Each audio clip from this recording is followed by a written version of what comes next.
দেখো এই যে অঙ্কটা, এই অঙ্কটাকে আমি অ্যালিগেশন দিয়ে করব। অ্যালিগেশন দিয়ে করলে খুব তাড়াতাড়ি হবে। যেখানে এখানে বলে দিয়েছে যে 78টা ফোনের গড় হয়ে যাচ্ছে 29,500।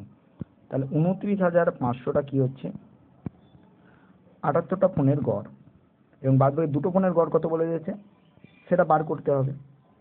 এবং টোটাল ফোনের গড় বলে দিয়েছে 30টা ফোনের, এই 80টা ফোনের গড় কত বলে দিয়েছে? 30,000। এবার যদি এটার সঙ্গে এটা কাটাকুটি করি, অ্যান্সার বেরোবে আমাদের 1:39। অ্যালিগেশন একটা পার্টটা আমরা অ্যালিগেশন করতে পারবো, একটা পার্টের অ্যালিগেশন বেরোচ্ছে 500। তাহলে এখান থেকে আমি বলতে পারবো 1 মানে 500, নাহলে 39 মানে কত? 500 দিয়ে গুণ করবো 39কে। 500 দিয়ে গুণ করলে আমাদের অ্যান্সার বেরোবে 19,500। 19,500, 39কে 500 দিয়ে গুণ করলে 19,500 বেরোবে। এবার দেখো 30,000 থেকে 29,500 বাদ দিলে 500 বেরোচ্ছে। তাহলে উপরটার থেকে 30,000 বাদ দিলে আমাদের 19,500 করতে হবে। তাহলে উপরটা কত হয়ে যাবে? 30,000 আর 19,500 যোগফল। তাহলে এই অ্যান্সারটা এখানে বেরোবে 49,500। এবার 49,500টা কি? হাইয়েস্ট প্লাস লোয়েস্ট এর গড়।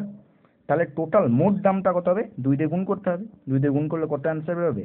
0,0,0,99, মানে 99,000 হয়ে যাবে রাইট অ্যান্সার এখানে করে।